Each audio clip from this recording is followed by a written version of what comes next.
This is ABC 7 News at 7, your Suncoast News. We're here for you. Good evening, everyone. I'm Alan Cohen, and welcome to ABC 7 at 7. Topping our news tonight, we often take it for granted, but it's men and women from our own neighborhoods, communities, and cities and state who give of their time and sometimes of their lives to protect us right here at home. Today, Sarasota is sending 200 men and women from Florida's National Guard off to Washington, D.C.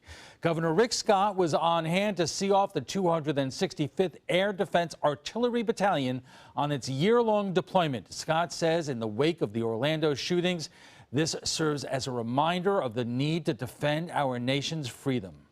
The terror shooting in Orlando, it brings it home that, we've got to focus on how we defend freedom, how we destroy ISIS. Since 9/11, Florida's National Guard has deployed over 100 times. Congressman Alan Grayson, who is running for the U.S. Senate, is calling on Florida's legislature to pass a bill banning assault weapons in Florida. Grayson is using Connecticut's assault weapon ban as an example. Passed in the wake of the massacre at the Sandy Hook Elementary School, 7 states currently have some form of a ban on semi-automatic firearms. It is far too easy to kill too many people too quickly, and only an assault weapons ban will solve that problem with any effect in the near future. Grayson is also filing paperwork today to run for the U.S. Senate. He faces fellow Democratic Congressman Patrick Murphy in the Democratic primary. Candidates have until Friday to file. Manatee County residents will be getting a chance to vote themselves a tax increase this November, specifically a half-cent sales tax increase. County commissioners approved a proposal to put it on the ballot this year. If it passes, it could mean major improvements for infrastructure across the county. Under the default formula, Longboat Key would receive about $172,000 a year. If just 10% were reallocated based on tourist development tax generation, that would move to $320,000 a year. Both Bradenton and Palmetto mayors disagree with Anna Maria's taking 10% off the top, saying their cities are in dire need of improvements as well. Now to a follow-up on a massive fire that destroyed 2 Sarasota warehouses last week. The state fire marshal is now saying the fire caused at least $1 million in damage. JR's Packing House Cafe is also closed for the next couple of months, putting more than 20 people out of work until it can be reopened. And there are new developments tonight in the effort to purchase the largest piece of undeveloped land in Sarasota County. Sarasota County is now in negotiations with the Conservation Foundation of the Gulf Coast over the future of the Orange Hammock Ranch in Northport. Now it's time to get to the nuts and bolts of who's involved, who's paying, and what amounts. The foundation has an October 2nd deadline to reach a deal with the owners. The property is currently being listed for $22 million. If you are going out on the water this weekend, you may notice a few extra officers out there too. Florida Fish and Wildlife officers are cracking down on boating under the influence as part of the national effort Operation Dry Water. Last year, there were 55 fatalities and more than 700 accidents on Florida waters, many caused by mixing boating with alcohol. Officers hope the campaign will serve as a reminder to stay sober and safe on Suncoast waters. And Bob, that is a really important message, especially around here. Absolutely, and a big weekend too, and the wind following that's even bigger. Now, we are looking at decent water conditions too. The only thing is a return to those showers and storms developing in the afternoon. We haven't had those in the last couple of days because of some really dry air, which is unusual. Here we are on the first day of summer, and typically we see a lot of storms developing, but not today. A different story. Here's a look at the webcam from Lakewood Ranch, and you can just see a beautiful day out there. Fair weather cumulus clouds, lots of dry air in the mid to upper levels of the atmosphere. There's a slight chance for a coastal shower. We're starting to see some of that near Fort Myers. That's where the moisture is, though. It's kind of bottled up to our south. It'll be in place tomorrow as we get more of a southeasterly wind component. You can see some of the showers south of Charlotte County right now, but not a lot going on here. That sea breeze has developed. This isn't rain, but I kind of increase the sensitivity of the radar, and you can see that sea breeze just hugging the coastline there. So there's a chance for a sprinkle or two, but not much. Right now, the high today was 92 degrees. I think that's where it will stay. 70 was the morning low. That was really nice, especially with the low humidity. And currently we have 89 degrees. The dew point at 63 and winds out of the east-northeast at 6, making for a very pleasant evening. You can see that dry air covering all of our area, with the exception of Miami and the Keys. That's where most of the moisture is. That's going to slowly work in our direction. And the tropical storm that was yesterday is no longer. It's now moved on, and we're looking at the tropics. All is quiet right now, but we'll watch that moisture down to the south into the western portion of the Caribbean. For boaters, I mentioned nice light chop, seas running 2 feet or less. Water temperature 85. Load up on the sunscreen. UV index a 10 tomorrow. And it looks as though the 7-day forecast does call for a little bit better chance for showers and storms scattered about over the next 7 days. So we'll get back into summer, even though we had a little break on the first full day of summer today. Oh, Joey. Yeah. Thanks a lot, Bob. And still to come, Sarasota city manager hoped to make a recommendation to lawmakers to restrict access to military-grade, high-capacity firearms. But that effort faced major blowback. We'll have the details from last night's City Commission meeting when we return.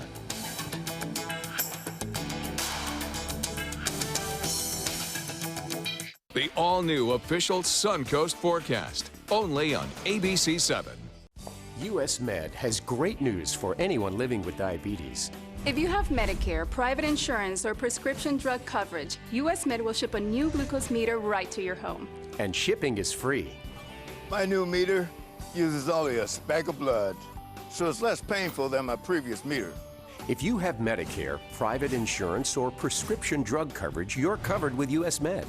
We're welcoming new patients, even if your current provider can't supply you anymore.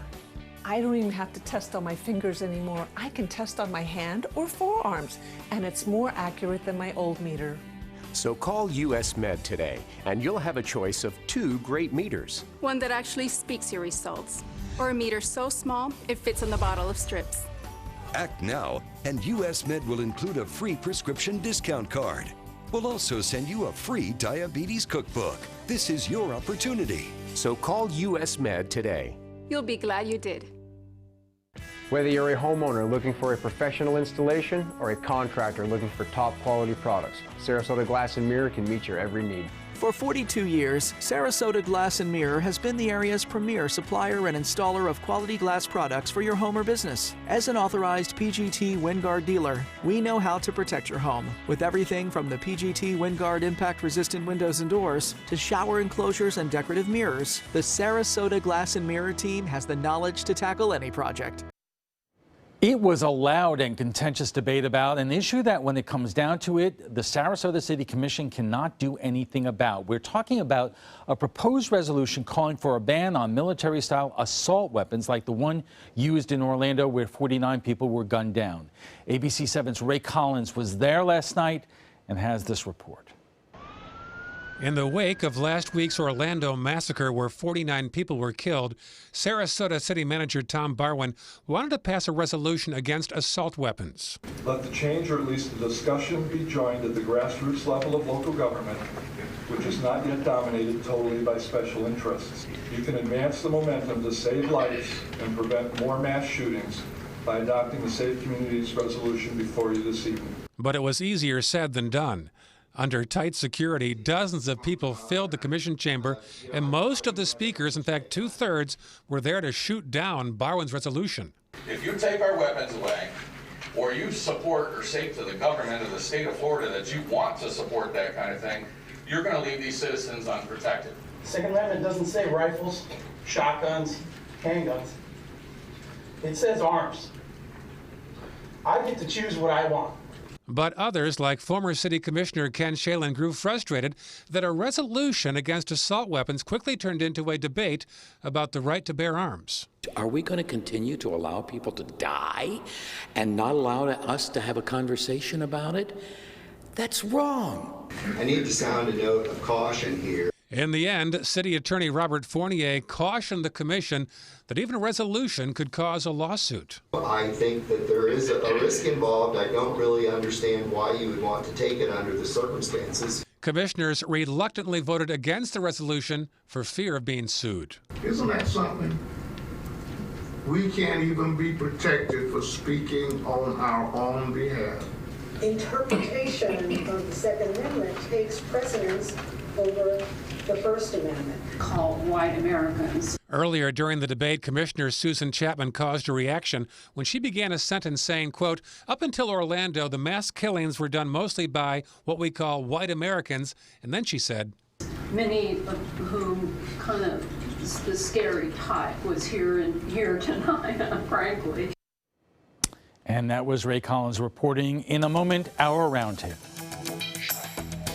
Attention, this is an important message for anyone who had an IVC filter placed to prevent blood clots from traveling to their heart or lungs. Did your IVC filter move, break, or cause organ damage? The FDA warns that IVC filters may cause serious complications, such as heart or lung damage, internal bleeding, even death. If you or a loved one suffered serious complications, call IVC Filter Helpline now. You may be entitled to compensation. IVC filters are designed to prevent blood clots. If your IVC filter moved or broke and you suffered heart or lung damage, internal bleeding, or if a loved one died as a result, call IVC Filter Helpline today. Our network of experienced attorneys is ready to fight for you. You'll pay nothing unless there's a recovery in your favor. Call today for a free confidential consultation. Don't fight this alone. Call IVC Filter Helpline now.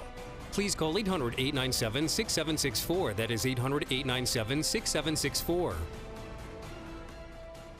They're coming from Tampa, Fort Myers, even Orlando. They're coming from everywhere to Sarasota Ford, because Sarasota Ford guarantees you our lowest price on every new Ford every day. Save on America's best-selling truck, 39 years running, the Ford F-150, Fusions, Escapes, over 800 vehicles on-site or online, all on sale. Buy with 0% for 60 months. And now, get up to $2,000 trade assistance. That's why they're coming from everywhere to Sarasota Ford, where 41 meets 301. SarasotaFord.com. They took that stress and that tension when I was particularly feeling very bad after that nasty car accident, and it was such a relief to know that I didn't have to bear that burden alone, that I had help. Our goal is to not just get a satisfactory settlement on their case. We want them up on their feet, happy again. They've gotten their life back.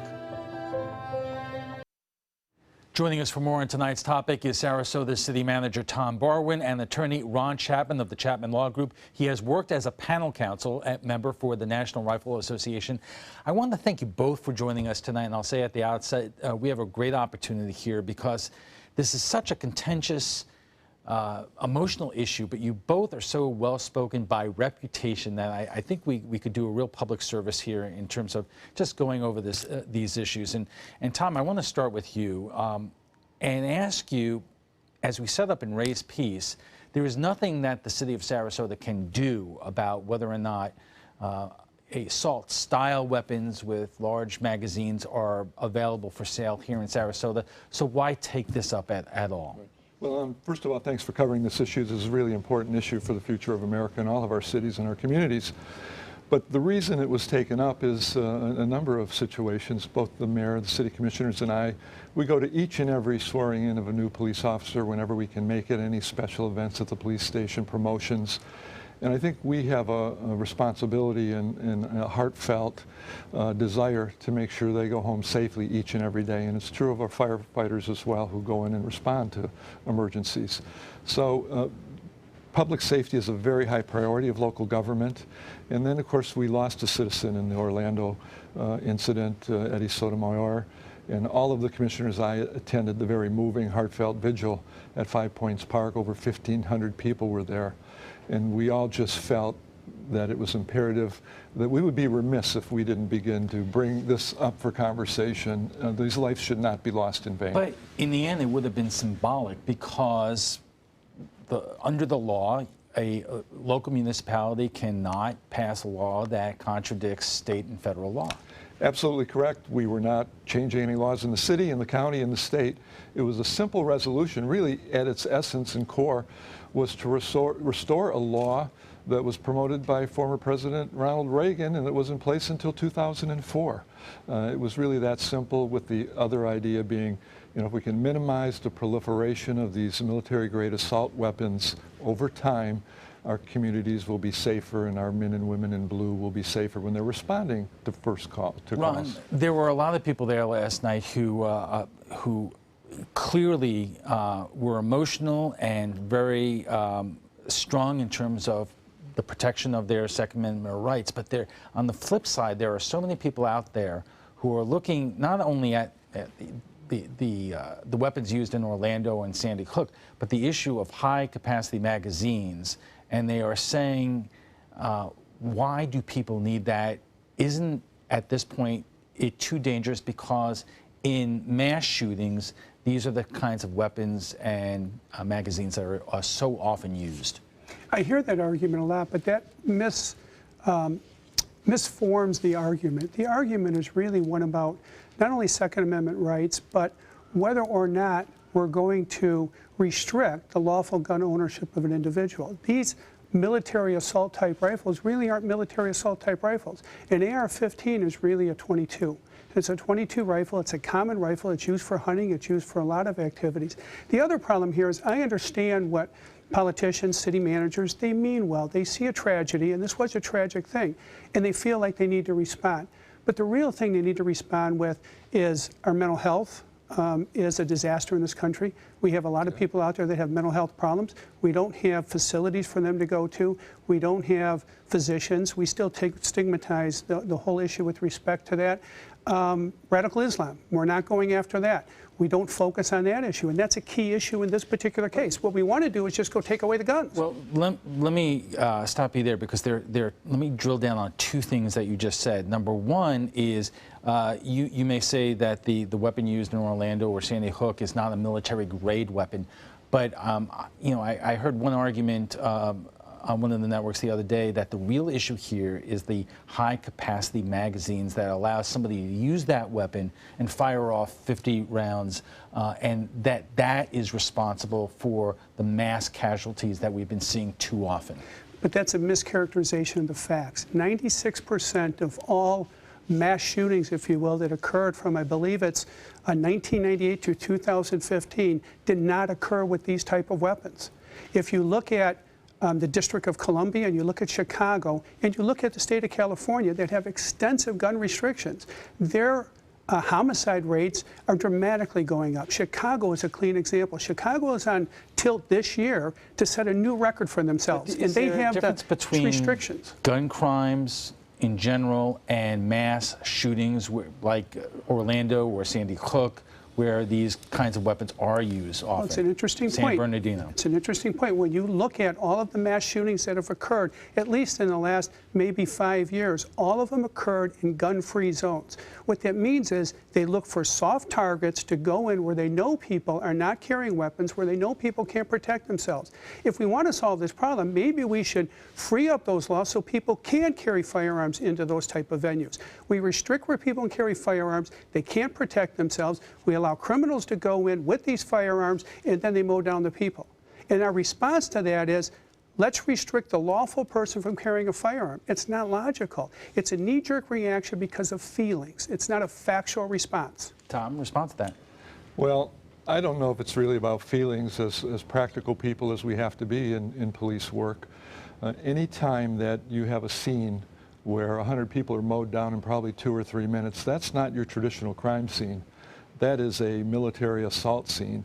And when you have to declare a state of emergency to cover the costs, and when you have to open up blood banks to try to help save survivors, I think we're into a little different situation that maybe needs some rules. And we have rules in our families, in our lives, in our communities, in our businesses. And that's all the City Commission did yesterday, was begin a dialogue to have some suggestions that the rules should be revisited. Talk about true gun-free zones. I haven't seen an assault weapon on an airplane. I haven't seen an assault weapon in an NFL or an NBA or a professional baseball game. Those are truly gun-free zones. We've had no incidents. So, you know, I think we should really talk about these high-powered military-grade assault rifles that many U.S. generals are coming out opposing being in civilian hands. You know, a lot of folks are wondering, where's the middle ground here? Right. Because the Senate tried and failed to vote or voted down several pieces of legislation yesterday, which to most Americans do make sense. For instance, why is somebody who is on the no-fly list able to buy weapons? Why isn't there some kind of mechanism? The Orlando shooter was under FBI investigation twice, expressed his sympathies towards ISIS. Why was he still allowed to buy these weapons as easily, in fact, easier than if he had purchased a handgun? It's interesting you raised that question. My son and I were having a discussion about this very issue earlier today. Discussion or debate? Well, we were having a discussion on it because he's on my side as well. But one of the things he said is those lists are secret. The no-fly list, the other lists, they're secret for a reason. If they weren't though secret, and if we just restricted people, somebody that wanted to use one of those lone wolves to do something, they could come in, try to buy a gun. If they're not allowed to buy a gun, they say, oh, you can't do this because you're on a restricted list, and then send somebody else in. So you can't use those lists as the benchmark. What I think you need to do is you need to look at mental health issues. Again, you need to look at people that are prone to commit these kinds of crimes. A mental health list is not going to stop a ISIS terrorist. I don't know if it will or not. I But that don't would know. be the kind of creative conversation I think the country needs to engage in. You know, let's limit these military-gauge assault weapons to bona fide law enforcement agencies until we have adequate mental health, and let's get the people who want to, you know, have the massive distribution of these assault weapons to fund mental health, and then we can go back to having a proliferation of weapons. We have if less can than a handle minute it. left, but I want to ask that last question. Are we having an adequate conversation about this on both sides? I think we've been having an adequate conversation for years. I think the problem is the conversation's always been one-sided toward let's strip the Second Amendment and let's keep going down that slippery slope. And Tom, I'll give you the last word. I think last night was a fascinating meeting, and it really indicated that the NRA basically has a chokehold now on American democracy. When our city commission is advised they can't even send a simple voluntary advisory resolution to the United States Congress for fear they're going to be sued, that it might be preempted by law, we're in a sorry state of affairs. That's not the democracy I thought we were all advocating for. And we'll have to leave it there. Thanks, gentlemen, for joining us tonight, and we'll be back in just a moment. Just because someone grows older, does that mean they have to grow apart from their friends or from the things they love to do? With Right at Home, it doesn't. Right at Home's professional team thoughtfully selects caregivers to help with personal care, housekeeping, meals, and most of all, staying engaged in life. Oh, thank you, thank you. You're welcome. Are you ready to go? Oh, I sure am. We can provide the right care right at home. That's Chuck, proud homeowner, regular do-it-yourselfer. Today he's attempting an electrical repair. This is Pablo. He's an electrician with Mr. Sparky. How's he doing, Pablo? Terrible, Mike. Yeah. What Chuck doesn't realize is that almost 68,000 home fires are caused every year by electrical problems. What? If he doesn't have the proper tools and training, he's liable to start the next one. Little help here. That's what I'm talking about. Call 888-8-SPARKY. You might want to write that number down. I'm Dale Mast, and we're celebrating 40 years on the west coast of Florida. It's our 40th anniversary, and it's time for a celebration, the Culligan Hydration Celebration. For a limited time, celebrate by taking $250 off any Culligan home system. That's $250 off Culligan water softener systems, drinking water systems, or whole house water filters. Help us celebrate our 40th anniversary, and remember, for better water, pure and simple, call today and say, "Hey, Culligan man." We've been slow smoking over oak for more than 45 years. And while sticking to tried and true traditions is kind of our thing, it doesn't hurt to throw something new in the smoker every now and then. Come get some slow smoked chicken wings at Sonny's Barbecue. Order them as an appetizer or as part of a combo with pork, baby back ribs, or both, starting at $10.99. Sonny's Barbecue, local pitmasters since '68. Today, everyone is looking for carpeting that lasts longer. G. Fried has you covered with Karastan. With a legacy of quality and integrity, We provide you with a huge selection of Karastan carpets with exclusive lifetime limited warranties. All installed by our highly skilled, highly knowledgeable team. Come ask us why Karastan is the best and most durable. G. Fried Flooring America. Our world is at your feet. Half of all students in Sarasota County rely on free and reduced cost meals. School may be out for the summer, but hunger does not take a break. Luckily, the school district partners with All Faiths Food Bank each year to make hot meals available for kids. Here's what you have to say. Kurt Brown writes, everyone wants something free. My father was a single parent, worked 2 jobs and paid for 5 kids. We never received handouts. I'm sure there are some cases where people really need help, but people need to step up and stop taking advantage of the system. TJ Macklin writes, lunch should be free for all students. We pay enough in taxes. Ridiculous. I can't believe this hasn't been rectified in the last 25 years, making our children pay for lunches. We feed prisoners. If you'd like to join the conversation about tonight's topic, just visit our Facebook page at facebook.com/news@7. And that is all the time we have for this evening. I'm Alan Cohn. Thanks for joining us. Have a great night.